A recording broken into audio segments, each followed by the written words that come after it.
You're thinking of taking your baby to the pool for the first time and are wondering, what do you need to know? In this video, you'll learn what baby should wear in the pool, the safest way to get in the pool with your baby, how to hold your baby in the water, and how to use toys and songs to help your baby learn to swim. Before we jump in, if you want more help teaching your child to swim, be sure to grab our free beginner lesson plan at daybreakswim.com/lesson plan. It's totally free and will help you and your child learn some basic swimming skills and water safety. What should baby wear in the pool? Your baby will need a swim diaper in the pool. Swim diapers are different than regular diapers. They are meant to contain solid waste only, not urine. Opt for a reusable swim diaper that is well fitted with secure leg elastics.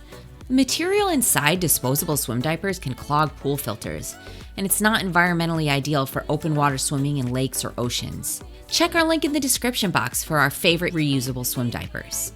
If sun protection isn't a concern, it's best for baby to just wear their swim diaper. They do not need a swimming suit. If you are in an outdoor pool in the sun, your baby can wear a long-sleeved SPF blocking swimsuit or rash guard. Swimsuits and rash guards should be snug-fitting and your baby should be able to move easily in them. How to get in the pool with your baby. The safest way to get in the pool is not holding your baby and walking or jumping in. It's to turn and slide in front of your baby. Sit next to your baby on the edge of the pool and hold them on both sides of their body. Turn and slide in front of your baby. Then stand in front of them and help them turn and slide in too. This will teach them that turning and sliding in feet first while holding on is the safest way to get in a pool, just like they would learn to go downstairs. How to hold your baby in the pool. Holding your baby in the pool is totally different than holding them on land. You want your baby to feel the difference between these two. It's also important to give your baby some freedom to move around and feel the water. For practicing pulls and kicks, hold your baby under their armpits with their chin close to the water and their feet up. For lots more detail on how to support your baby in the water, check out our full online course about teaching your baby to swim at daybreakswim.com. Using toys and songs to help your baby learn to swim. Toys and songs are great tools for teaching your baby important swim skills in a fun way.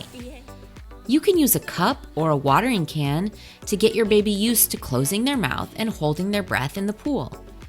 Use the cup to pour water over their body, including their head, ears, and face. It's a good idea to prepare them by saying name, set, go every time they get their face wet. You can sing the Itsy Bitsy Spider. Down came the rain and washed the spider out. Rubber ducks, plastic balls, or small bath toys can be used to encourage your child to reach and pull. We don't want to teach kids to swim while holding objects, but we can reach out long and swim to the duckies. Most of the skills in this video are for babies who can sit up independently and have good head and neck control, typically between 5 to 8 months. But they can be done with older babies as well. Remember, if you need more help, grab our free printable lesson plan at daybreakswim.com/lesson plan. And if you found this video helpful, subscribe for more videos about teaching your child to swim.